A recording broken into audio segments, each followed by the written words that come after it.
We're at Build, super cool place, and my name is Lee Woodruff, and who the heck am I? And why do I get to interview these two hot ladies and this especially hot woman here tonight? I am many different things: author, mother, writer, journalist, and a lover of both of the books that we're going to talk about today. And I have the distinct honor and pleasure of talking to this beautiful woman, Marcia Gay Harden, who lines up with me. She does not know this, but we are upstate New York girls. We have parents that have gone through the horrible journey of Alzheimer's. And she's... And we're the same age, we can say that. We are the same age. Awesome age. 1960, okay. baby. It was a great vintage, wasn't it? I'm actually a little older. I'm 1959, but proud of it. Listen, we don't have to split hairs, okay? Okay. Right. I have so many things to talk to you about, but The Seasons of My Mother was an incredible book. And so you are an actress, which means you are a creative person who just oozes all kinds of stuff, and yet writing a book is a very solo experience. It's lonely, and this was super personal. What finally drove you to do this? Well, I got pissed off is really what drove me to do it. I was watching my mother's memory decline. We had originally planned to write a calendar book of flowers, and it was going to be January roses, and I would have a memory, and then she would do a how-to. And over the years, a tragedy occurred in our life, and then a couple more tragedies, and the book got put on a shelf, our calendar book. And then as I watched her memory decline, I just got really pissed off. My kids weren't going to get to know her. She was forgetting who she was, which meant she was forgetting the validation of her life. I think of memory as a companion. And when you get old, it's supposed to be sitting right there next to you, keeping you company, validating your life. And I thought, I'll be damned. I mean, come hell or high water, I'm going to write this book because I don't want her legacy to be Alzheimer's. I want her legacy to be the beauty of the life she had lived. And so that's what I started doing, writing it. But it was a circuitous journey to a degree because I'm not a writer. I've never written a book before. And I had this neighbor, a really cool guy named Alvin Sargent. You guys might know him from, he's an Oscar-winning writer. He wrote Paper Moon and Ordinary People and Julia, Spider-Man, you know, movies, great movies. And he said, just sit down and write 20 minutes a day. So, I mean, you're a writer, so you know 20 minutes a day is not a lot of time, but it's all I could juggle. And then the book started coming out, and the memories started coming out, and that's ultimately how a how-to book became a memoir. You did a really tricky thing, too, because you played with time in the book. Mm-hmm. You slipped through time backwards and forwards, and it's so well done. And you all have to walk out of here with this book because it will make you think of your own mothers. It will make you think of your life. But writing it was obviously a catharsis for you, in a panacea to the anger, I guess, because there is no cure. I agree with you. It doesn't feel cathartic. It feels reflective, but because Alzheimer's is such a dark tunnel without a light at the end of it, you can't see the bends, and the cure is around the corner. I do believe it's around the corner, but the behavior is about being in the now. So the only catharsis is being in the now with her and helping her through the moments of her life and being an advocate or repurposing pain through writing the book. That's the catharsis. But I didn't feel relieved when I finished it because I hadn't taken it away from her. You used the flower metaphor of Japanese flower arranging. So can you talk about that in relation to your mom as well? Sure. So my dad was a military officer. I have to say, a lot of people in this room know my parents and know my family, so they know my father was a military officer and his favorite words in the world were, "Goddamn son of a bitch!" You know, that's my dad. And he was stationed in Japan, in Yokohama. So over there, my mother is raising 5 kids while my dad's off at sea, and she's a fierce woman. She's a demure woman, but to be a Navy wife, you have to be fierce. And she took up Ikebana, and it became an outlet for her spirit, an expression of herself. It became her art. And so I couldn't talk about my mother without talking about Ikebana, the Japanese art of flower arranging. And there's really specific rules to it. It's an asymmetrical triangle. Like all great art, it's a triangle. And there's 2 lines, usually branches, and then there's a beautiful flower. And so over my life, I would come in and I would see these incredibly beautiful expressions of my mother's self. And she ended up, taking it back in America, and it was an expression of her for her life. She was the president of the Ikebana chapter in Washington, D.C. She was a very accomplished woman, and so that's how the flowers became a metaphor that I wove through the storytelling. And the names of her chapters are just worthy of their own sort of frame. They're really beautiful. Your mom had quite a spirit. My favorite part of the book was actually when you took her to the Oscars. And she's like, yeah, hair and makeup, let's go. Tell us about that. Tell us about the moments, because she knew how to do joy. She did know how to do joy. She was fun. She loved traveling with me. She loved going to film sets with me. There's a little story I tell in the book. My mother came to visit me on a film set. I'll tell you the Oscars in a minute, but she came to visit me on a film set. It was late for dinner. And I had set her up behind the monitor, and so she's looking at it, and they put the contacts on her ears, and she's so happy to be watching me. And I'm rehearsing the scene where my young husband has come back to me after being frozen, and so I'm worried that he won't like me because I'm older, but age doesn't matter, right? So I'm worried. And my mom's sitting back behind the monitor, and just before they say, okay, and quiet on the set, everything is quiet, a little tear comes to my eye, I think I'm ready, and sound, here comes the sound, and just before they say and action, I hear, psst, psst. I'm like, what the hell? And I look over, and it's coming from my mom, she's right behind the monitor, and I say, what? And she goes, I said, what? She said, smile, honey. You look much prettier when you smile. Right? I mean, that's my mom. It's maybe everybody's mom, right? I'm like, get her off the set immediately. But here's the key. She was right, because I did the scene my way, worried. And then when I did the scene with a little smile, I was a much more inviting person, a much more hopeful person. I'm like, dang you, Mom, now you're going to be directing me in the next thing. But she was great. So I took her to the Oscars, of course, and I knew she would love to go to the Oscars. And what girl wouldn't? You get to be Cinderella for a night, right? So we had the gowns, and we had Harry Winston offering us diamonds, and we could only take home 500,000 diamonds, and we wouldn't have to have a bodyguard. And so we're like, well, I don't mean take home. I mean wear for the night, by the way. I'll take it. And so I was going, we don't want a bodyguard, because I thought we all wanted it to be private. And I was like, right, Mom, no bodyguard. And she's like, So, well, 500,000 is enough. And then they said the gown is amazing. So they said you can have $1 million worth of diamonds without the bodyguard. I said, oh my God, $1 million diamonds. What, are you kidding me? We don't need a bodyguard, right, Mom? So, okay. And then we picked out diamonds for me, for my sister, for my mother. We walked out of there with $4 million worth of diamonds. We're like, yeah, we're fine. Bodyguard. Right? So, how many bodyguards came with that? Maybe a couple, right? One hunky bodyguard. And then on the drive, after the Oscars, on the drive home, where is Ira? That man right there is my lawyer. My dad had gone back to rest. He wasn't feeling well. And Ira and my mother, he became my mother's date for the night. And as we get into the limo to go back to our hotel, we realize we're being chased. And we're like, what the hey? And I think it's paparazzi, because I'm famous now. I won. I'm like so thrilled that this is what the life is going to be like. And as we drive, the bodyguard says, well, it could be jewel thieves, because we have $1 million worth of diamonds in the car, and $4 million. And my mother's like, pulling them off her neck. She's like, I want to live. She wants to throw them out the sunroof. Literally, I can see her hand going, like, Ma, don't do it. And my husband was filming the whole thing, and I was thrilled that it could be paparazzi. And we pull into the police station, and they pull in after us, and the police, take care of them. We go back to the hotel, and I'm just waiting to hear, was it jewel thieves? We think it was. And we get out, and the bodyguard goes, you know what? It was paparazzi. And I'm like, oh, yes? And he says, yes, they thought you were Russell Crowe. Yeah. Look who's sitting here now, then. Yeah. Russell. Exactly. Where is Russell? Our mothers' lives, so we're, again, 20, what are we, 29 or something? Mm-hmm. But our mothers came from a different generation. And I feel in some ways, watching my sweet mother, that she lives through me in a good way. Did you ever feel that about your mom? And I'm not articulating that as well as I want to be, but there was something about that generation that couldn't necessarily attain all their dreams. So whether it was flower arranging or volunteering, I saw our mothers bump up against the membrane of what our generation could do.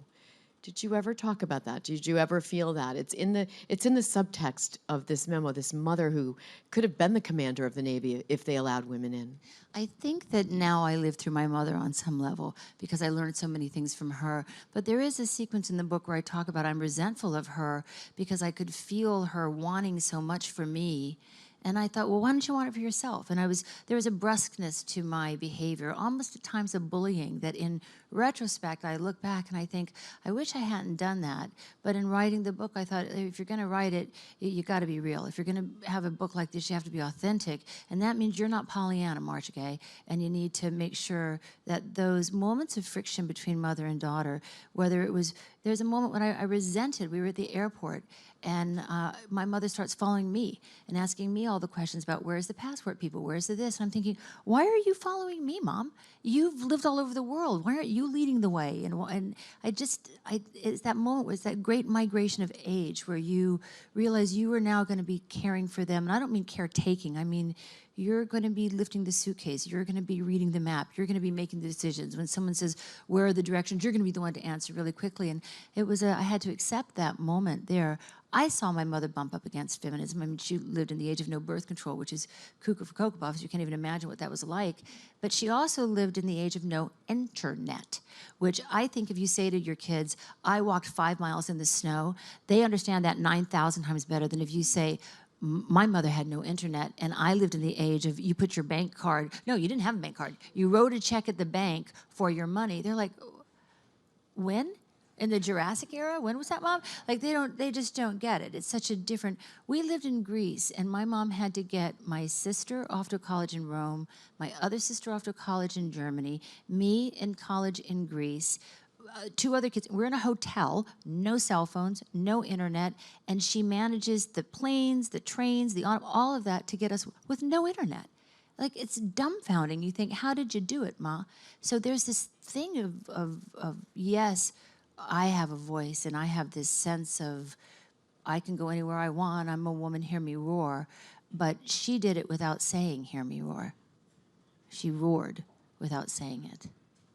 Tell us about her now. My mother's 81 years old. She's living in Texas in a house that my grandfather built. And just this weekend, my oldest sister's down visiting, and they're doing art at a table. She sent me some beautiful texts. She is in the moment. It's the only place she can be. She can't remember the past. She cannot imagine the future, but she lives very fully in the moment.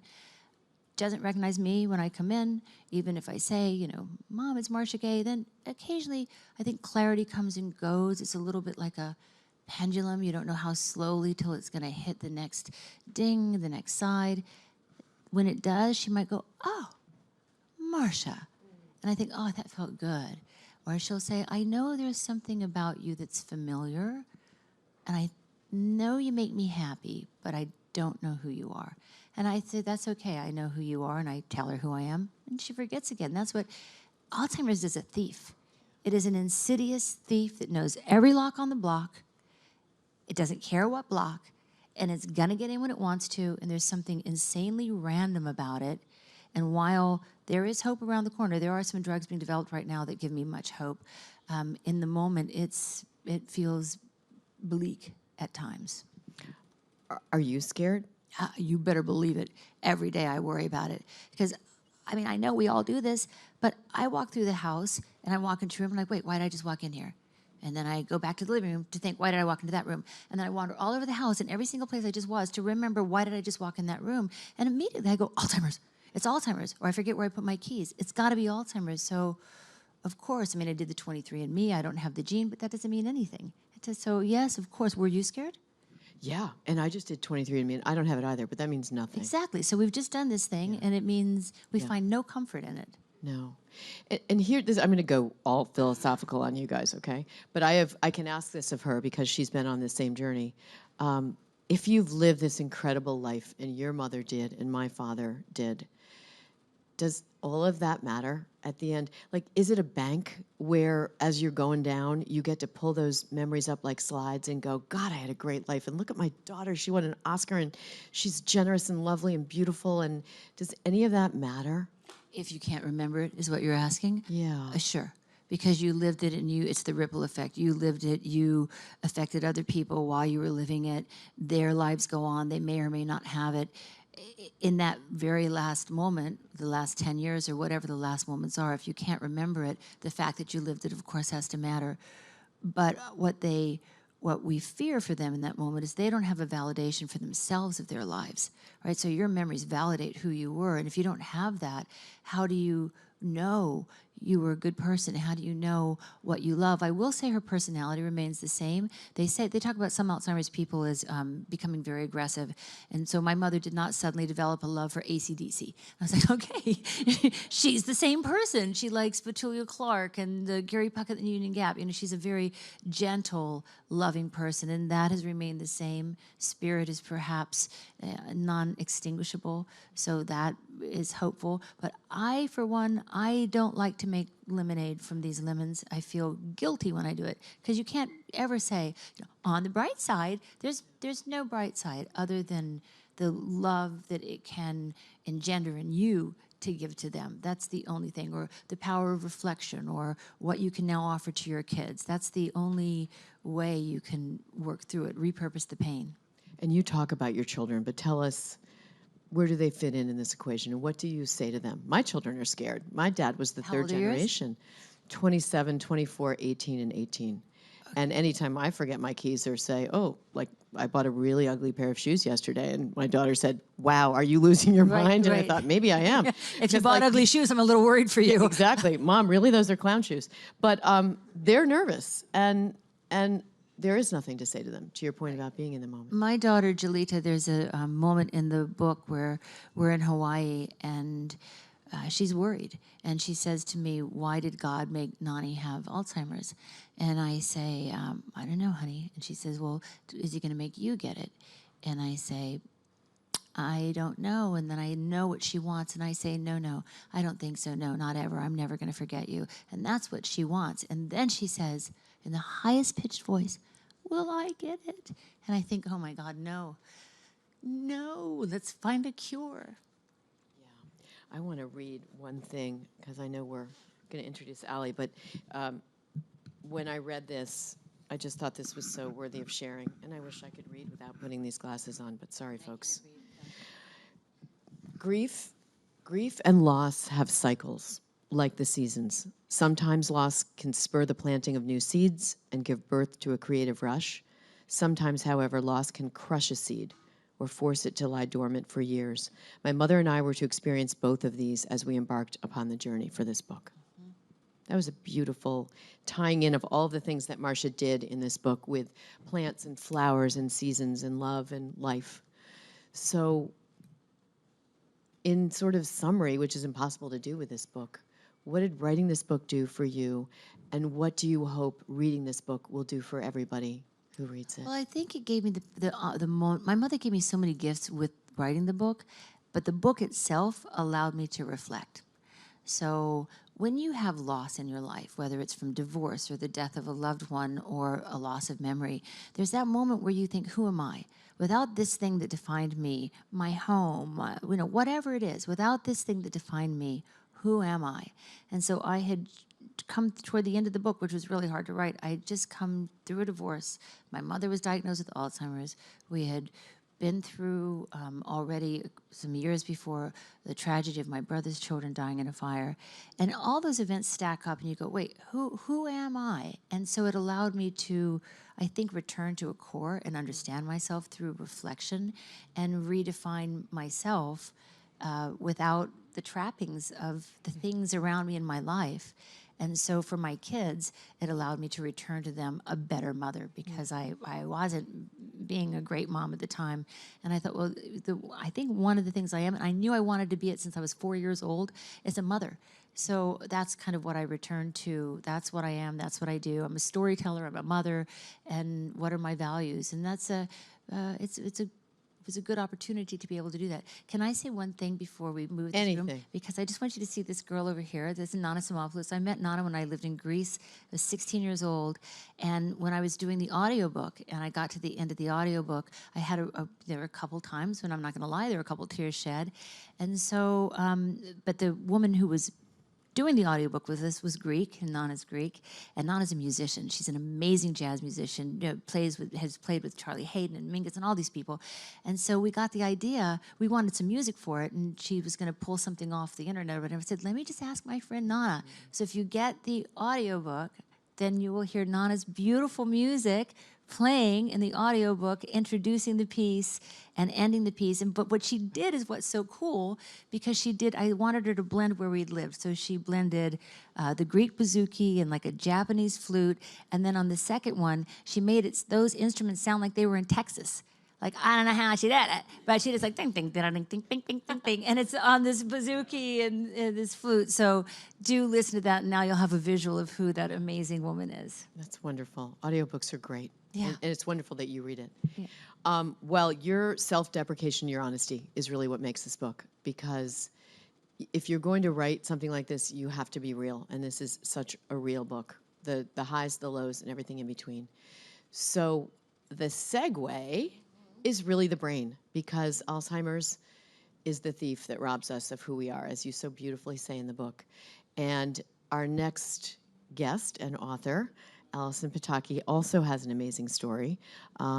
And it's a different kind of brain injury. And my other quick story, not that this is about me, but my connection here is that my husband, Bob Woodruff, was an ABC anchor after Peter Jennings. And 6 weeks into that new gig, he was in Iraq and was hit by a roadside bomb and was in a coma for 5 weeks. Came out of it, recovered for a year. It was a long, long road.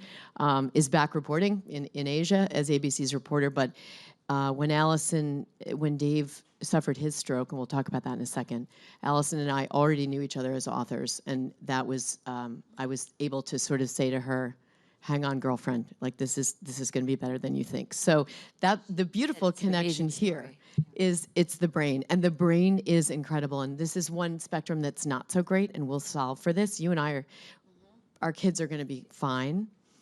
But what you'll see with our next guest, and I'm doing sort of a Vanna White, I'm vamping a little bit. Is she coming? Do I stand here? Oh.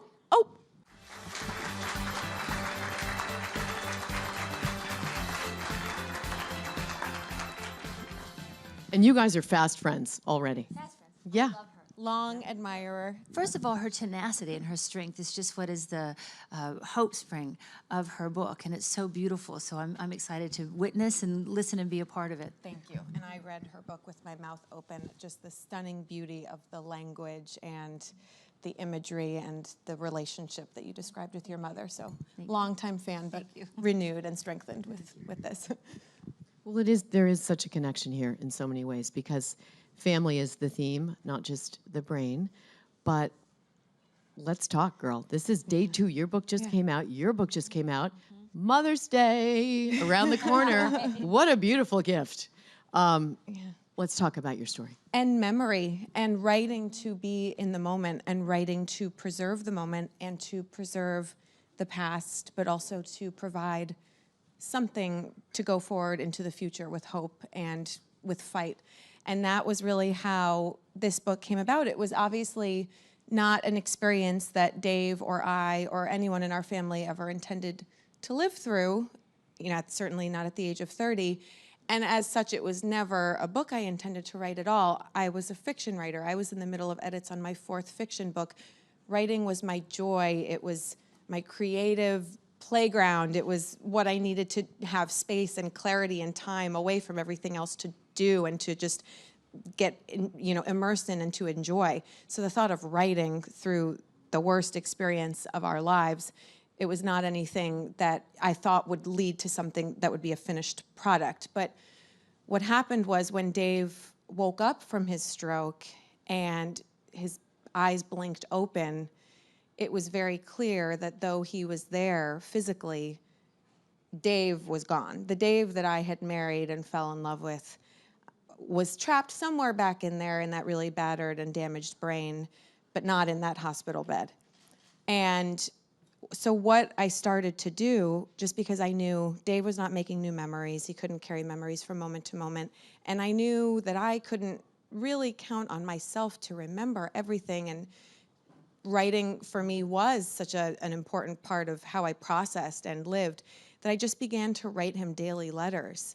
And again, it was being in the moment, and it was 7 p.m. at night. His poor battered brain, he needed as much sleep as a newborn, so he slept a lot, at a lot of hours by the hospital bed. And I would fill them by writing.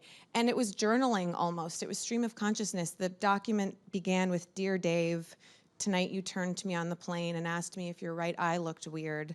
And that, goes into the whole explanation to him of what happened with his stroke.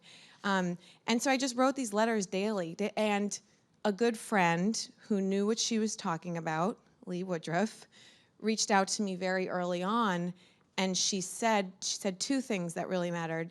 You said, "One, I'm here as your friend to welcome you to the Club of the Bad Thing." And everyone joins the Club of the Bad Thing at some point. And it's a club that nobody wants entry into, obviously. And the second thing you said is, "Write, write, write, don't stop writing, writing will save you." And I didn't understand the wisdom in what you were saying at that moment. And I don't even think I connected that was what I was doing when I was writing the letters.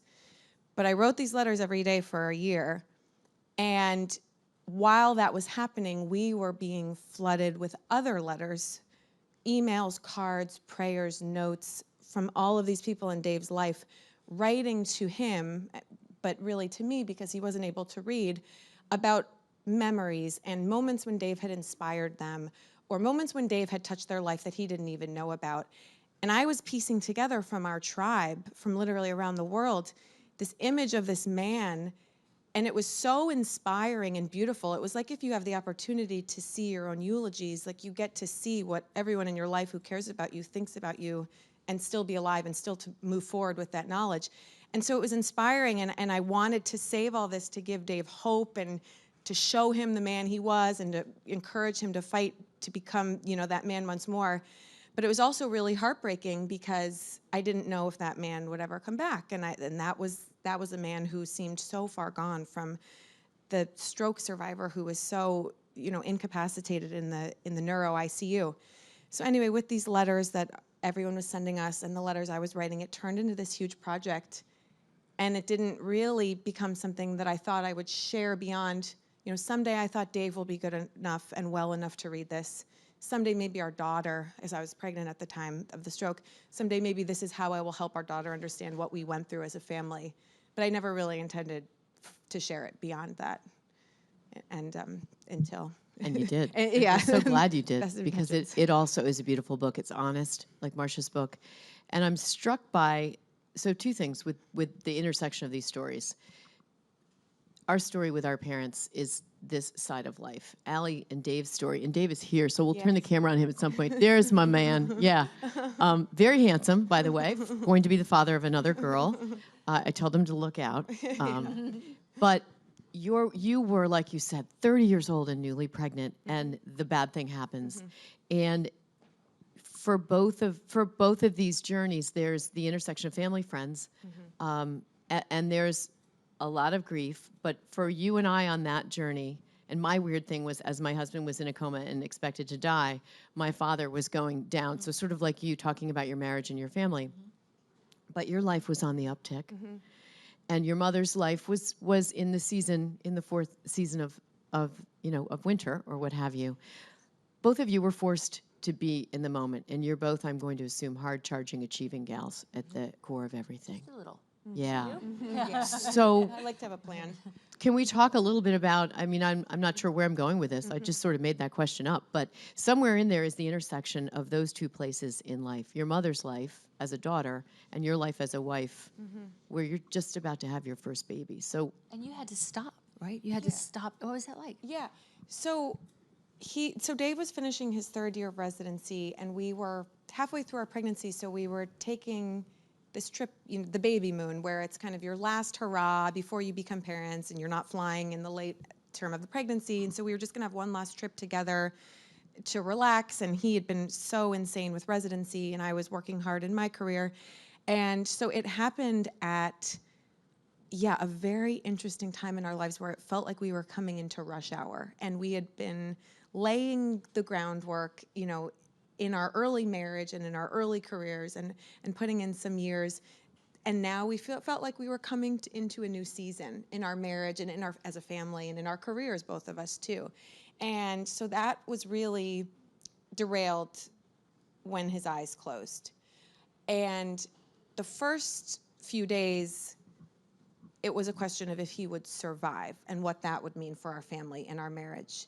And I remember just crying, wondering if my daughter would ever know her father and wondering if I would be a widow. And when we passed that phase and it became clear that he would survive, but we just didn't know in what form he would return.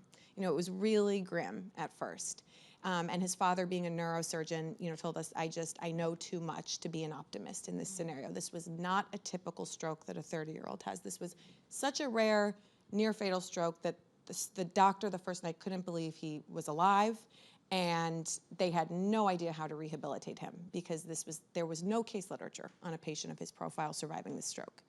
So my mom said to me those early days when we had medically landed in Fargo, North Dakota, when we had made the emergency landing, we were stuck in Fargo because Dave was on all sorts of life support. We couldn't move him.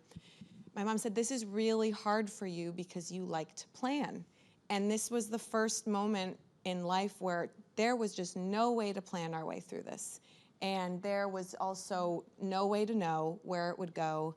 And literally just every day you woke up and you didn't know what would happen. And so, yeah, and you can't fix it. You can't take it can't away. fix it, and you realize what an illusion control is. Right. You have to surrender to it. And it's the hardest thing to do, I think, is surrender. The same. What does that do for your outlooks going forward? So you write about a place in your book where you're at that total surrender, and you mentioned it, when your marriage is coming apart, your mother, you can see that she's failing, and I think most of us in the world, because it's not real, it's real, have that moment where we're the Elizabeth Gilbert moment where you're just on the floor of the bathroom sobbing. It's not pretty. It ain't pretty. I mean, as no. an actor, when I cry, it's not pretty.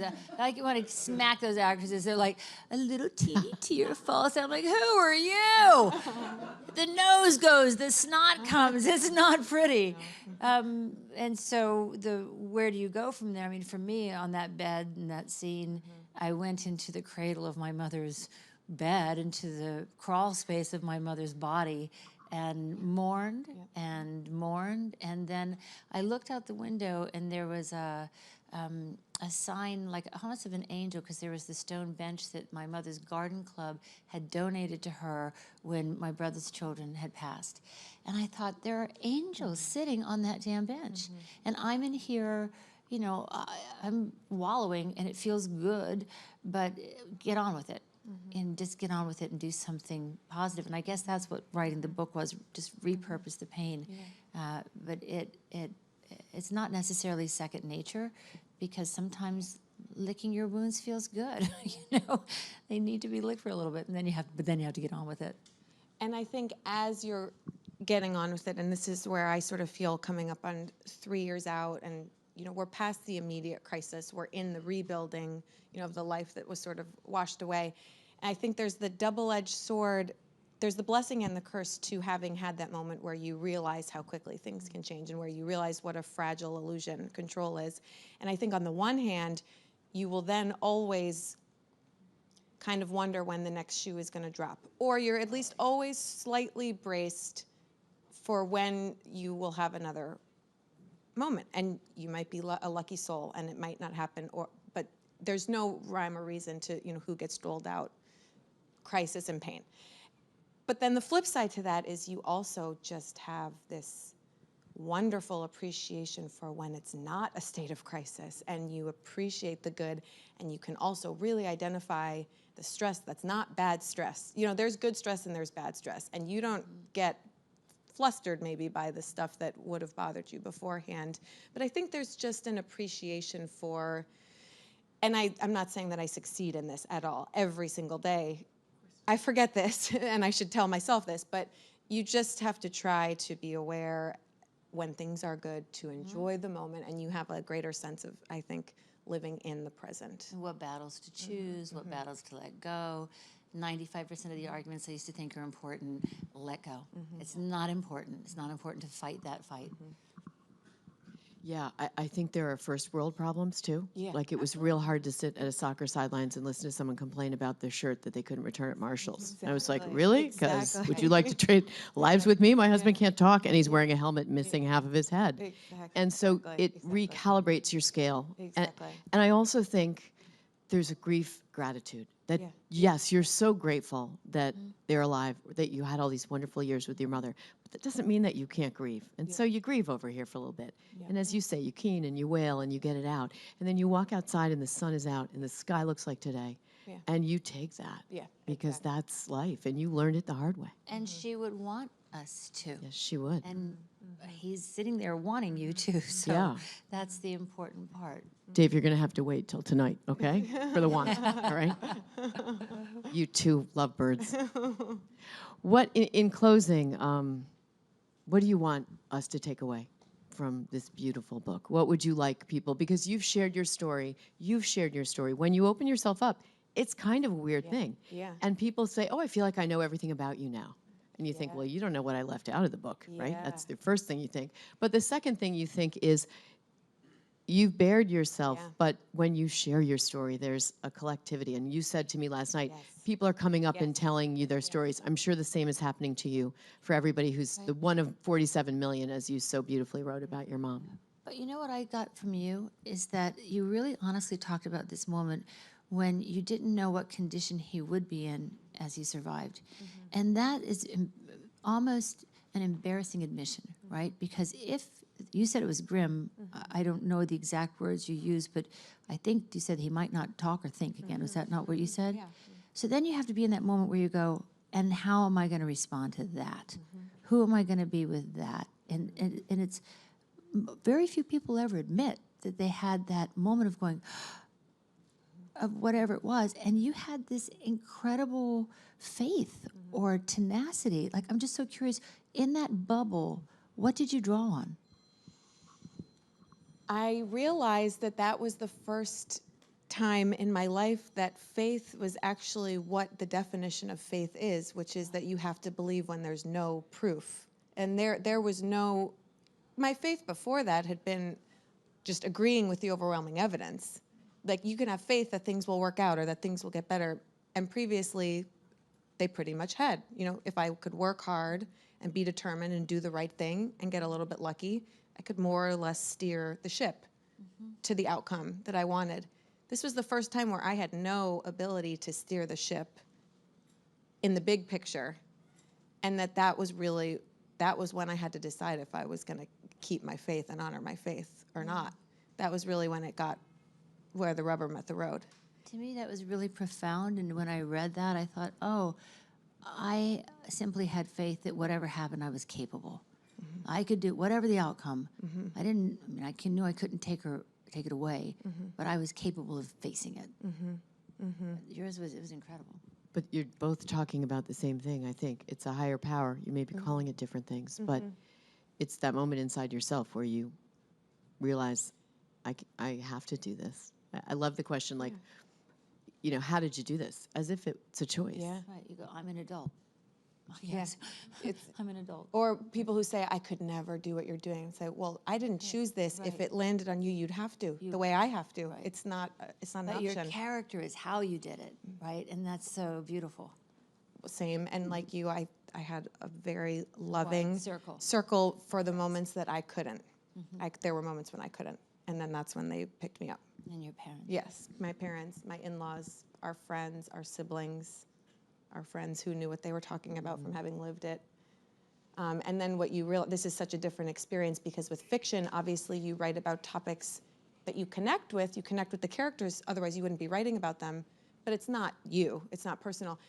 And so the takeaway that I would say from this, people are responding in a different way than they do to your fictional characters because they're coming up and they're telling you about their entrance into the club of the bad thing. And they're bearing their souls to you. And that you just realize that everybody has something and everybody's walking around with something. And actually, multiple people have said to me, you know, I've come to your previous book parties and I just walked away thinking, that girl loves her career. She's got, you know, it's so great. She's so lucky. And I never knew that that is what you were going through in the background. And so I was just thinking, it's good to be honest about what you're going through so people know that there's a much deeper picture there. And then by the same token, that you allow that empathy and that space and that grace for others who are carrying their own stuff. You've both given everybody permission, to be honest, about both of these incredible stories. And I hate the word journeys, but I just said it. So I couldn't There's think of a no synonym. other, like, I I know. don't know what other word you use. That comes up all the time. What And do it you say is, if not journey? Yeah, it is. I think we have come to the end of the very beginning, because everybody's going to go out and buy these books and read them and have a fabulous experience doing so. And the conversation can continue online and on in book groups and chats. And these are two great book club books as well. They're available wherever books are sold and online, and we're at Audible with music. And by the way, you match the couch. I don't know if you knew that when you were getting dressed, but that's a real skill in addition to the music. And your book as well. I recorded the foreword and you recorded. So Absolutely. yeah, I always think of Audible as a way to get an extra book in, because you got to read your hardcover books, Yeah. but then also as you're walking or walking dogs. Driving. So you can listen to both of their melodious voices. And I want to thank you both for being here and being so honest, and for writing two fabulous books. Thank you. So Thank you for moderating. thank you.